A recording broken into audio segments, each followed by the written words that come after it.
ലൂക്കോസിൻ്റെ സുവിശേഷം 1-ാം അധ്യായം 23 മുതൽ 38 വരെയുള്ള വാക്യങ്ങൾ നമുക്ക് വായിക്കാം. ലൂക്കോസിൻ്റെ സുവിശേഷം 1-ാം അധ്യായം 23 മുതൽ 38 വരെയുള്ള വാക്യങ്ങൾ. അവൻ്റെ ശുശ്രൂഷാകാലം തികഞ്ഞ ശേഷം അവൻ വീട്ടിലേക്ക് പോയി. ആ നാളുകൾ കഴിഞ്ഞിട്ട് അവൻ്റെ ഭാര്യ എലിസബത്ത് ഗർഭം ധരിച്ചു. മനുഷ്യരുടെ ഇടയിൽ എനിക്കുണ്ടായിരുന്ന നിന്ന നീക്കുവാൻ കർത്താവ് എന്നെ കടാക്ഷിച്ച നാളിൽ ഇങ്ങനെ എനിക്ക് ചെയ്തു തന്നിരിക്കുന്നു എന്ന് പറഞ്ഞ് 5 മാസം ഒളിച്ചു പാർത്തു. 6-ാം മാസത്തിൽ ദൈവം ഗബ്രിയേൽ ദൂതനെ നസറേത്ത് എന്ന ഗലീല പട്ടണത്തിൽ ദാവീദ് ഗൃഹത്തിലുള്ള യോസെഫ് എന്നൊരു പുരുഷനെ വിവാഹം നിശ്ചയിച്ചിരുന്ന കന്യകയുടെ അടുക്കൽ അയച്ചു. ആ കന്യകയുടെ പേർ മറിയ എന്നായിരുന്നു. ദൂതൻ അവളുടെ അടുക്കൽ അകത്തു ചെന്നു. കൃപ ലഭിച്ചവളെ, നിനക്ക് വന്ദനം, കർത്താവ് നിന്നോടുകൂടെ ഉണ്ട് എന്ന് പറഞ്ഞു. അവൾ ആ വാക്ക് കേട്ട് ഭ്രമിച്ചു. ഇതെന്തൊരു വന്ദനം എന്ന് വിചാരിച്ചു. ദൂതൻ അവളോട്, മറിയേ, ഭയപ്പെടേണ്ട, നിനക്ക് ദൈവത്തിൻ്റെ കൃപ ലഭിച്ചു. നീ ഗർഭം ധരിച്ച് ഒരു മകനെ പ്രസവിക്കും. അവന് യേശു എന്ന് പേർ വിളിക്കണം. അവൻ വലിയവനാകും, അത്യുന്നതൻ്റെ പുത്രൻ എന്ന് വിളിക്കപ്പെടും. കർത്താവായ ദൈവം അവൻ്റെ പിതാവായ ദാവീദിൻ്റെ സിംഹാസനം അവന് കൊടുക്കും. അവൻ യാക്കോബ് ഗൃഹത്തിന് എന്നേക്കും രാജാവായിരിക്കും. അവൻ്റെ രാജ്യത്തിന് അവസാനം ഉണ്ടാകയില്ല എന്ന് പറഞ്ഞു. മറിയ ദൂതനോട്, ഞാൻ പുരുഷനെ അറിയാകിയാൽ ഇത് എങ്ങനെ സംഭവിക്കും എന്ന് പറഞ്ഞു. അതിന് ദൂതൻ, പരിശുദ്ധാത്മാവ് നിന്റെ മേൽ വരും, അത്യുന്നതൻ്റെ ശക്തി നിന്റെ മേൽ നിഴലിടും. ആകയാൽ ഉത്ഭവിക്കുന്ന വിശുദ്ധ പ്രജ ദൈവപുത്രൻ എന്ന് വിളിക്കപ്പെടും. നിന്റെ ചാർച്ചക്കാരത്തി എലിസബത്തും വാർദ്ധക്യത്തിൽ ഒരു മകനെ ഗർഭം ധരിച്ചിരിക്കുന്നു. മച്ചി എന്ന് പറഞ്ഞവൾക്ക് ഇത് 6-ാം മാസം. ദൈവത്തിന് ഒരു കാര്യവും അസാധ്യമല്ലല്ലോ എന്ന് ഉത്തരം പറഞ്ഞു. അതിന് മറിയ, ഇതാ, ഞാൻ കർത്താവിൻ്റെ ദാസി, നിന്റെ വാക്കുപോലെ എനിക്ക് ഭവിക്കട്ടെ എന്ന് പറഞ്ഞു. ദൂതൻ അവളെ വിട്ടുപോയി. ദൈവത്തെ അനുസരിക്കുവാൻ പലപ്പോഴും വില കൊടുക്കേണ്ടി വരും. എന്നാൽ ചരിത്രത്തിൽ വളരെ ചുരുക്കം ആളുകളെ മറിയെപ്പോലെ വലിയൊരു വില ദൈവത്തെ അനുസരിക്കുവാൻ വേണ്ടി കൊടുത്തിട്ടുള്ളൂ. ഇന്ന് നാം മറിയെക്കുറിച്ചാണ് ചിന്തിക്കുവാൻ പോകുന്നത്. പക്ഷേ അതിനു മുൻപ് നാം വായിച്ച ആദ്യ വാക്യത്തിൽ സെഖര്യാവ് ശുശ്രൂഷാകാലം തികഞ്ഞ ശേഷം വീട്ടിലേക്ക് പോയ കാര്യം വായിക്കുന്നു. ദൂതൻ പറഞ്ഞ ദൈവവചനം വിശ്വസിക്കാൻ മനസ്സില്ലാഞ്ഞതുകൊണ്ട് അതിനുശേഷം പ്രസംഗിക്കാനോ പ്രാർത്ഥിക്കാനോ സെഖര്യാവിന് കഴിഞ്ഞില്ല. എങ്കിലും തൻ്റെ ശുശ്രൂഷ തുടർന്നു കാണും. നിയമിക്കപ്പെട്ട ദിവസം വരെ താൻ യെരുശലേമിലായിരുന്നു. ആ കാലം കഴിഞ്ഞിട്ടാണ് അദ്ദേഹം മടങ്ങിപ്പോയത്. അദ്ദേഹത്തിൻ്റെ ശുശ്രൂഷ എന്ത് ശുശ്രൂഷയായിരുന്നുവോ എന്തോ. പ്രാർത്ഥിക്കാൻ പറ്റില്ല, പ്രസംഗിക്കാനും പറ്റില്ല. താൻ മടങ്ങി വീട്ടിൽ പോയി. അല്പകാലം കഴിഞ്ഞു തൻ്റെ ഭാര്യ ഗർഭിണിയായി. ആ കാര്യത്തിൽ എലിസബത്തിന് അല്പം നാണമുണ്ടായിരുന്നു. കാരണം പ്രായാധിക്യത്തിലുള്ള ഈ സ്ത്രീ ഗർഭിണിയായി എന്നത് ഒരു എംബാരസ്മെൻ്റ് ഉണ്ടാക്കുന്നു. അതുകൊണ്ട് അവൾ 5 മാസം ഒളിച്ചിരുന്നു. അതിന് ശേഷമാണ് അവളുടെ ഗർഭധാരണത്തെക്കുറിച്ച് ജനമറിയുന്നത്. ഒരു പക്ഷേ 6-ാം മാസത്തിൽ മറിയ അവളെ കാണാൻ വന്നപ്പോഴായിരിക്കും മറ്റുള്ളവർ എലിസബത്തിൻ്റെ ഗർഭത്തെക്കുറിച്ച് അറിയുന്നത്. 6-ാം മാസത്തിൽ ദൈവം ഗബ്രിയേൽ ദൂതനെ നസറേത്ത് എന്ന ഗലീല പട്ടണത്തിൽ ദാവീദ് ഗൃഹത്തിലുള്ള യോസെഫ് എന്നൊരു പുരുഷന് വിവാഹം നിശ്ചയിച്ചിരുന്ന കന്യകയുടെ അടുക്കൽ അയച്ചു. ആദ്യം ദൂതൻ പ്രത്യക്ഷനായത് യഹൂദിയയിലാണ്. യഹൂദി എന്ന് പറയുന്നത് അല്പം പുരോഗമിച്ച സ്ഥലമാണ്. എന്നാൽ ഗലീല, പാലസ്തീൻ്റെ വടക്കേ ഭാഗം, അണ്ടർ ഡെവലപ്ഡാണ്. അവിടെ പരിഷ്കാരവും സംസ്കാരവും ഒന്നും അധികം എത്തിയിട്ടില്ല. വിദ്യാസമ്പന്നരായ ആളുകൾ കുറവാണ്, ദൈവഭക്തന്മാരും കുറവാണ്. യഹൂദയിലെ പ്രധാനപ്പെട്ട നഗരമാണല്ലോ യെരുശലേം. അവിടെയാണ് ദേവാലയം. ആരാധനയും ദൈവികമായ എല്ലാ ശുശ്രൂഷകളും നടക്കുന്നത് ദേവാലയത്തിൽ. ഗലീലയിൽ അങ്ങനത്തെ ഒരു സ്ഥലവുമില്ല. മാത്രമല്ല, ഗലീലയിൽ തന്നെ ഉള്ള സ്ഥലങ്ങളിൽ ഏറ്റവും മോശപ്പെട്ട ഒരു സ്ഥലമാണ് നസറേത്ത്. അതുകൊണ്ട് ഗലീലക്കാർ തന്നെ പറഞ്ഞിരുന്നത് നസറേത്തിൽ നിന്ന് വല്ല നന്മയും വരുമോ എന്നാണ്. ഒരു നന്മയും വരാൻ സാധ്യതയില്ലാത്ത നസറേത്ത്. ദൂതൻ ആദ്യം പ്രത്യക്ഷപ്പെട്ടത് ഒരു പുരോഹിതനായ സെഖര്യാവിനാണ്. ദൈവം തെരഞ്ഞെടുത്ത ഗോത്രത്തിലെ, തെരഞ്ഞെടുത്ത കുടുംബത്തിലെ പുരോഹിതൻ. എന്നാൽ രണ്ടാമത് ദൂതൻ പ്രത്യക്ഷനായത് യഹൂദ ഗോത്രത്തിലുള്ള ഒരു പെൺകുട്ടിക്കാണ്. ആത്മീകമായി യാതൊരു പാരമ്പര്യവുമില്ലാത്തവൾ. സെഖര്യാവ് വൃദ്ധനാണ്. ദൈവവചനത്തെക്കുറിച്ചും ദൈവിക അരുളപ്പാടുകളെക്കുറിച്ചും ഒക്കെ അറിയാവുന്നയാൾ. താരതമ്യേന ഒരു പരിചയവുമില്ലാത്തവളായിരുന്നു മറിയ. വിവാഹം പോലും കഴിച്ചിട്ടില്ല. എന്നാൽ ഈ പെൺകുട്ടിയുടെ അടുത്ത് ഗബ്രിയേൽ ദൂതനെ അയക്കുകയും ഗബ്രിയേൽ ദൂതൻ പറഞ്ഞ കാര്യങ്ങൾ ഈ പെൺകുട്ടി വിശ്വസിക്കുകയും ചെയ്തു എന്നതാണ് ഈ വിവരണത്തിലെ വിരോധാഭാസം. ലൂക്കോസ് ഈ രണ്ട് കാര്യങ്ങളും അടുത്തടുത്ത് എഴുതിയിരിക്കുകയാണ്. അതുകൊണ്ട് തന്നെ മറിയ വിശ്വസിച്ചു, അനുസരിച്ചു എന്നുള്ളത് ഒരു വലിയ കാര്യമാണ്. സെഖര്യാവിനെപ്പോലെ പ്രായമുള്ള ഒരു പുരോഹിതന് യഹൂദയിൽ യെരുശലേം പട്ടണത്തിൽ ദേവാലയത്തിനുള്ളിൽ വെച്ച് ദൂതൻ പറഞ്ഞത് വിശ്വസിക്കാൻ കഴിഞ്ഞില്ല. എന്നാൽ ഗലീലയിൽ നസറേത്തിൽ ഒരു വെളിംപ്രദേശത്തു വെച്ച് സാധാരണക്കാരിയായ ഒരു പെൺകുട്ടിയോട് ഗബ്രിയേൽ ദൂതൻ സംസാരിച്ചു. ദൂതൻ പറഞ്ഞ കാര്യങ്ങൾ അവൾ വിശ്വസിച്ചു. എങ്ങനെയാണ് ദൂതൻ അവളോട് സംസാരിച്ചത്? ദൂതൻ അവളുടെ അടുക്കൽ അകത്ത് ചെന്നു. അതിൻ്റെ അർത്ഥം അവളുടെ വീട്ടിലാണ് ദൂതൻ ചെന്നത്. കൃപ ലഭിച്ചവളെ, നിനക്ക് വന്ദനം, കർത്താവ് നിന്നോടുകൂടെ ഉണ്ട് എന്ന് പറഞ്ഞു. അവൾ ആ വാക്ക് കേട്ട് ഭ്രമിച്ചു. അവൾ ദൂതനെ കണ്ടല്ല ഭ്രമിച്ചത്. ദൂതനെ കണ്ട് ഭ്രമിക്കേണ്ട ആവശ്യമില്ല. കാരണം നമ്മുടെയൊക്കെ സങ്കല്പത്തിലുള്ളതുപോലെ ദൈവദൂതൻ ചിറകുള്ള, ചുറ്റും പ്രകാശമുള്ള ഒരു വ്യക്തിയായിരുന്നില്ല. സാധാരണ ഒരു മനുഷ്യനായിട്ടാണ് ദൈവദൂതൻ മറിയയുടെ മുമ്പിൽ പ്രത്യക്ഷപ്പെട്ടത്. അതൊരു മനുഷ്യനാണെന്ന് മാത്രമേ മറിയയ്ക്ക് തോന്നിയുള്ളൂ.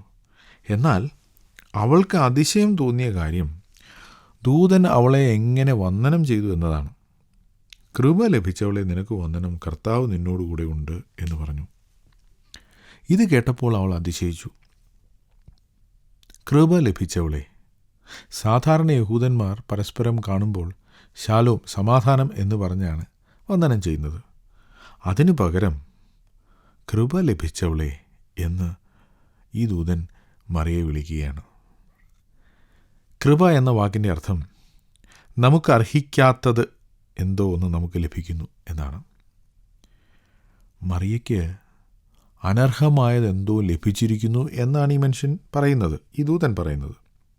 നിനക്ക് വന്ദനം, മാത്രമല്ല കർത്താവ് നിന്നോടുകൂടെ. ദൈവദൂതൻ ഗിദെയോന് പ്രത്യക്ഷനായപ്പോൾ ദൈവം നിന്നോടുകൂടെയുണ്ട് എന്ന് പറഞ്ഞപ്പോൾ ഗിദെയോൻ ആദ്യം തോന്നി ഇസ്രായേൽ മക്കളുടെ ഒപ്പം ദൈവമുണ്ട് എന്നാണ് ഈ ദൂതൻ പറയുന്നതെന്നാണ്. അതുകൊണ്ട് ഗിദെയോൻ ദൈവദൂതനെ ചോദ്യം ചെയ്തു, ദൈവം ഞങ്ങളോടുകൂടെ ഉണ്ടായിരുന്നെങ്കിൽ ഈ ദുരന്തമൊക്കെ സംഭവിക്കുമായിരുന്നു.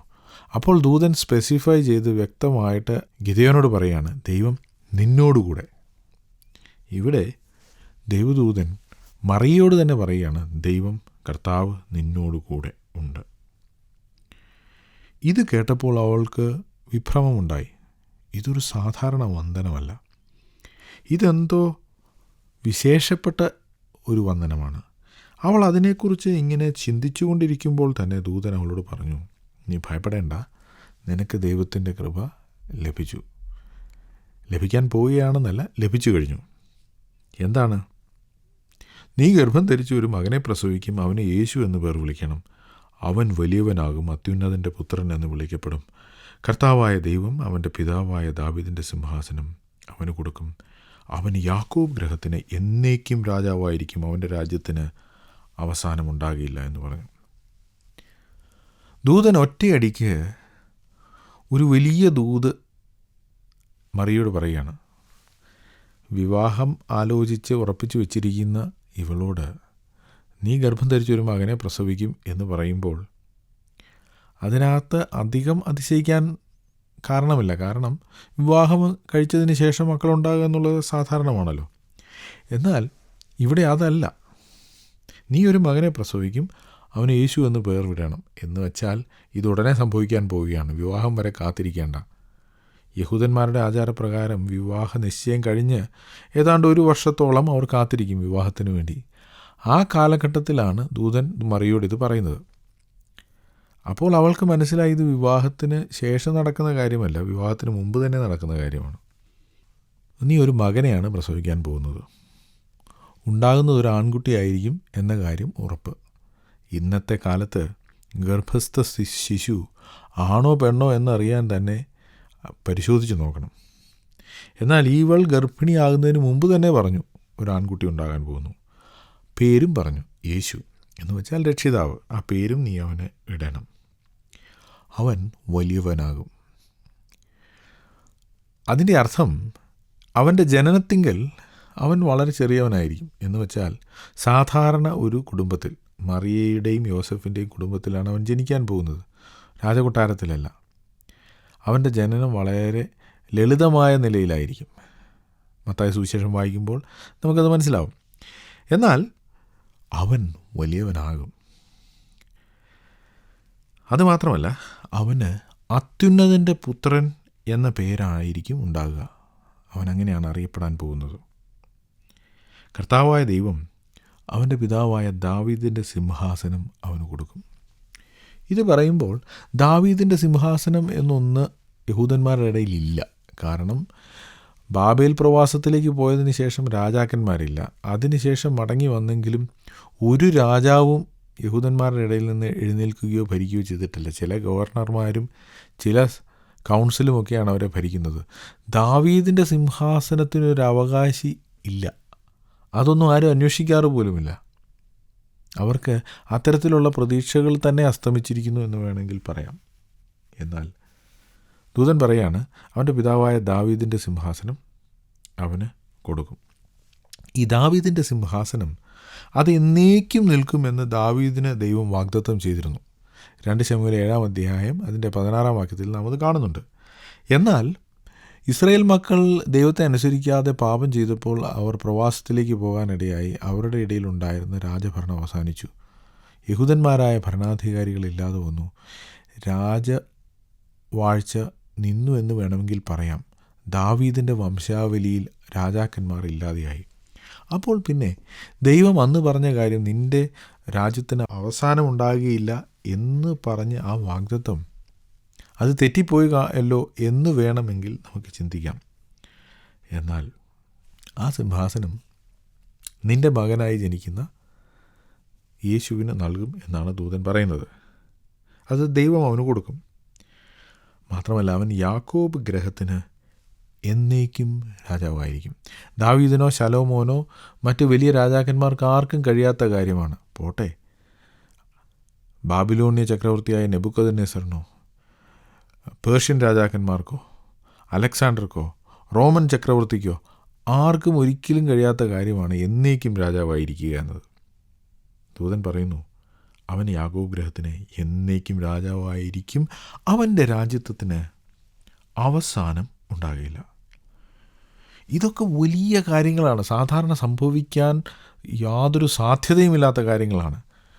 ഇത്ര വലിയ കാര്യങ്ങൾ യേശുവിനെക്കുറിച്ച് ദൂതൻ മറിയോട് പറയുകയാണ്. പക്ഷേ മറിയയ്ക്ക് അതല്ല വിഷയം. അവൾക്കെന്ത് സംഭവിക്കും എന്ന് അവൾ ചിന്തിക്കുകയാണ്. ഒരു മകനുണ്ടാകും, അവൻ വലിയവനാകും, നല്ല കാര്യം. പക്ഷേ അതിനു മുമ്പ് എനിക്കൊരു കാര്യം അറിയണം. ഞാൻ പുരുഷനെ അറിയായികയാൽ ഇത് എങ്ങനെ സംഭവിക്കും എന്ന് പറഞ്ഞു. അവിവാഹിതയായ മറിയ, അവൾ പുരുഷനെ അറിഞ്ഞിരുന്നില്ല. മറിയയെക്കുറിച്ച് നാം എന്തൊക്കെ പഠിക്കുന്നതിന് മുമ്പും ആദ്യം നാം മനസ്സിലാക്കേണ്ട കാര്യം, അവൾക്ക് ജീവിതത്തിൽ വിശുദ്ധി ഉണ്ടായിരുന്നു. ഇന്ന് നമ്മുടെ സമൂഹത്തിൽ ഇതിൻ്റെ പ്രാധാന്യം വളരെ കുറഞ്ഞു പോയിരിക്കുകയാണ്. വിവാഹേതര ബന്ധങ്ങളും വിവാഹത്തിന് മുമ്പുള്ള ശാരീരിക ബന്ധങ്ങളുമൊക്കെ നമ്മുടെ സമൂഹത്തിൽ അംഗീകരിക്കപ്പെട്ട് കഴിഞ്ഞിരിക്കുന്നു. എന്നാൽ അത് ദൈവവചനത്തിനും ദൈവിക പ്രമാണത്തിനും എതിരാണ്. മറിയ പറഞ്ഞു, ഞാൻ പുരുഷനെ അറിയായിയാൽ ഇതെങ്ങനെ സംഭവിക്കും? അവളുടെ സാക്ഷ്യമാണ് നാം അവിടെ കേൾക്കുന്നത്. അവൾക്ക് കാര്യം വിവാഹമൊക്കെ ഉറപ്പിച്ചു വച്ചിരിക്കുകയാണെങ്കിലും അധാർമികമായ യാതൊരു പ്രവൃത്തിയും അവളുടെ ഭാഗത്തു നിന്നും ഇതുവരെ ഉണ്ടായിട്ടില്ല. ദൂതൻ അവൾക്ക് മറുപടി നൽകുകയാണ്, ഇത് മനുഷ്യൻ്റെ ഇഷ്ടത്താലല്ല, പരിശുദ്ധാത്മാവ് നിൻ്റെ മേൽ വരും, അത്യുന്നതൻ്റെ ശക്തി നിൻ്റെ മേൽ നിഴലിടും. ആകയാൽ ഉത്ഭവിക്കുന്ന വിശുദ്ധ പ്രവച ദൈവപുത്രൻ എന്ന് വിളിക്കപ്പെടും. അതിൻ്റെ അർത്ഥം മാനുഷികമായ നിലയിൽ ചിന്തിച്ചാൽ മനസ്സിലാക്കാൻ പറ്റാത്തൊരു കാര്യം. മനുഷ്യനാൽ അസാധ്യം, ദൈവത്താൽ സാധ്യം. സാധാരണ ഒരു കുഞ്ഞ് ജനിക്കുന്നത് പോലെയല്ല ഈ കുഞ്ഞ് ജനിക്കുന്നത്. പുരുഷബന്ധം കൂടാതെയാണ് ഈ കുട്ടി ജനിക്കുവാൻ പോകുന്നത്. അത് ഒരു അത്ഭുതമാണ്. അതൊരു വലിയ അത്ഭുതമാണ്. ആ അത്ഭുതത്തോളം വരില്ലെങ്കിലും മറ്റൊരു അത്ഭുതം നടന്ന കാര്യം ദൂതൻ അവളോട് പറയുകയാണ്. നിൻ്റെ ചാർച്ചക്കാരിയായ എലിസബത്ത് വളരെ പ്രായം ചെന്നവളാണ്. അവൾക്ക് മക്കളുണ്ടാകാൻ ഒരു സാധ്യതയുമില്ല. എങ്കിലും അവൾക്ക് ഒരു മകനുണ്ടാകാൻ പോകുന്നു. മറിയെ ഒന്ന് എൻകറേജ് ചെയ്യുവാൻ, ഒന്ന് ഉത്സാഹിപ്പിക്കുവാൻ വേണ്ടിയായിരിക്കും ഒരുപക്ഷെ ദൂതൻ അത് പറഞ്ഞത്. അതിനുശേഷം ദൂതൻ പറഞ്ഞു, ദൈവത്തിന് ഒരു കാര്യവും അസാധ്യമല്ലല്ലോ. വാസ്തവമാണ്, ദൈവത്തിനൊന്നും അസാധ്യമല്ല. ദൈവത്തിന് തീർച്ചയായും അത്ഭുതങ്ങൾ ചെയ്യുവാൻ സാധിക്കും. ഇപ്പോൾ മറിയയുടെ മുമ്പിൽ ഒരു വലിയ പ്രശ്നമുണ്ട്. ആ പ്രശ്നം ഇതാണ്. ചെറുപ്പക്കാരിയായ മറിയയ്ക്ക് വിവാഹ നിശ്ചയം കഴിഞ്ഞു. വിവാഹത്തെക്കുറിച്ച് സ്വപ്നം കണ്ട് ജീവിക്കുകയാണ് മറിയ. വിവാഹ നിശ്ചയത്തിനും വിവാഹത്തിനും ഇടയ്ക്കുള്ള സമയം. അപ്പോഴാണ് ഈ ദൂതൻ വന്ന് മറിയോട് പറയുന്നത്, നീ വിവാഹം കഴിക്കുന്നതിന് മുമ്പ് തന്നെ ഗർഭിണിയാകും. അതിന് യോസെഫ്, നിനക്ക് വിവാഹം ഉറപ്പിച്ചു വച്ചിരിക്കുന്ന വരൻ, അവനല്ല ഉത്തരവാദി, മറിച്ച് പരിശുദ്ധാത്മാവാണ് അതിന് ഉത്തരവാദി. അവൾ ഈ പറഞ്ഞതൊക്കെ വിശ്വസിച്ചു എന്ന് തന്നെ ഇരിക്കട്ടെ. പക്ഷേ അവളുടെ മാതാപിതാക്കളോട് എന്തു പറയും? അവളുടെ കൂട്ടുകാരോട്, സമൂഹത്തോട്, ബന്ധുക്കളോട് എന്തു പറയും? യോസെഫിനോട് എന്തു പറയും? ഒരിക്കലൊരാൾ പറഞ്ഞു, ദൂതൻ മറിയോട് ഈ കാര്യങ്ങളൊക്കെ പറഞ്ഞു, ദൈവത്തിനൊരു കാര്യവും അസാധ്യമല്ലല്ലോ എന്ന് ഉത്തരം പറഞ്ഞു. അപ്പോൾ മറിയ ദൂതനോട് പറയുകയാണ്, ഒരു കാര്യം ചെയ്യ്, ഞാൻ വിശ്വസിക്കാം, അംഗീകരിക്കാം, പക്ഷേ ഈ കാര്യം എൻ്റെ അമ്മയോട് കൂടി ഒന്ന് പറയാമോ? അതൊരു പ്രായോഗികമായ പ്രശ്നമാണ്. ഈ അസാധ്യമായ കാര്യം ഇവളുടെ ജീവിതത്തിൽ സംഭവിച്ചു എന്നത് ഇവൾ എങ്ങനെ മറ്റുള്ളവരെ വിശ്വസിപ്പിക്കും? അവൾ ഈ കാര്യത്തിന് സമ്മതിച്ചാൽ അതിൻ്റെ അർത്ഥം അവളുടെ വിവാഹം മുടങ്ങും. അവളുടെ കുടുംബം സമൂഹത്തിൽ ഒറ്റപ്പെടും, അപമാനിക്കപ്പെടും. വ്യഭിചാരക്കുറ്റത്തിന് അവൾക്ക് ശിക്ഷ ലഭിക്കാനിടയുണ്ട്.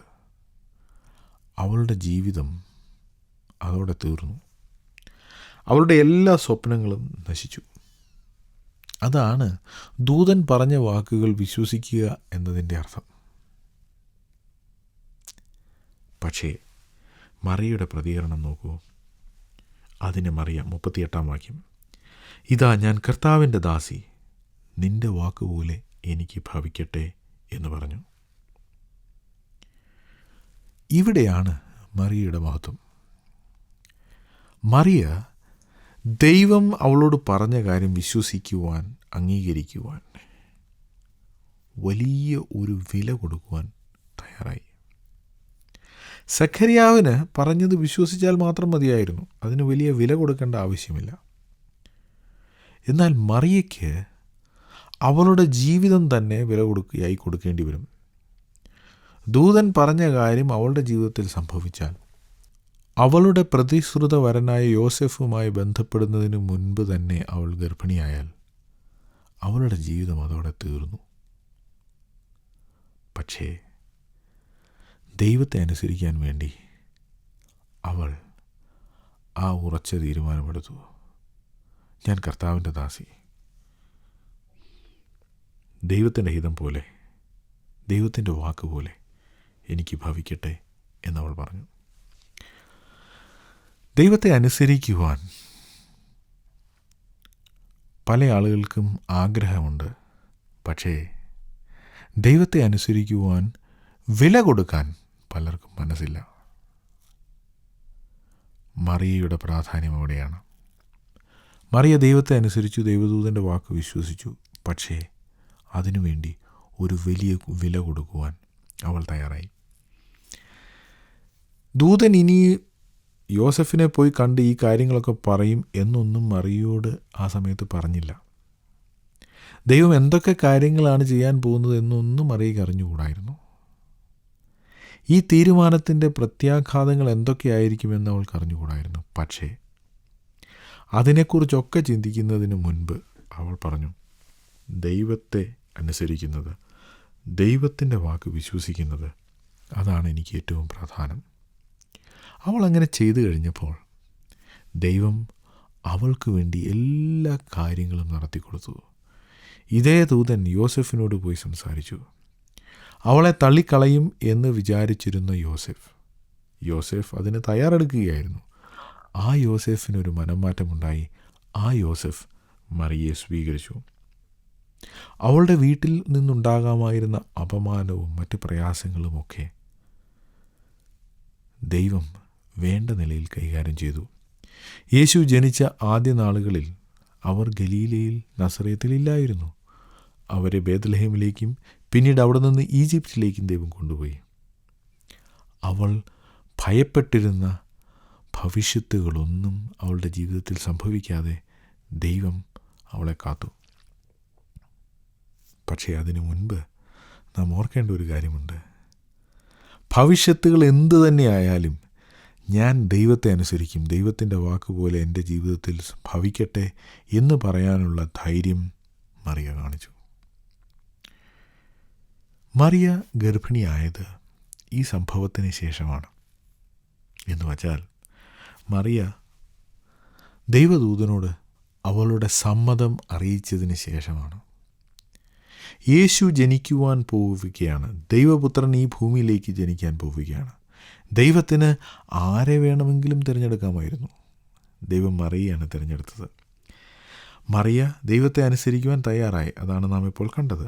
എന്നാൽ ആ മറിയയുടെ ജീവിതത്തിൽ പോലും മറിയയുടെ സമ്മതമില്ലാതെ അത്തരത്തിലൊരു കാര്യം ചെയ്യുവാൻ ദൈവം തയ്യാറായില്ല.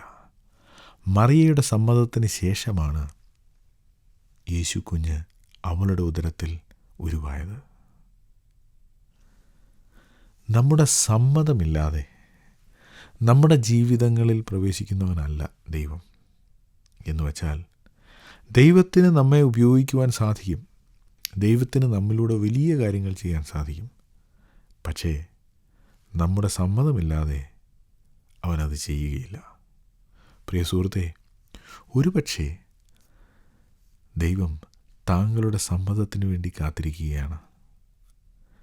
എന്നെ ഉപയോഗിക്കുവാൻ, ദൈവത്തിൻ്റെ കരങ്ങളിലേക്ക് എൻ്റെ ജീവിതത്തെ പൂർണ്ണമായി പരമേൽപ്പിക്കുവാൻ ഞാൻ തയ്യാറാണ് എന്ന് പൂർണ്ണ മനസ്സോടെ സമ്മതിച്ചിട്ടുണ്ടോ?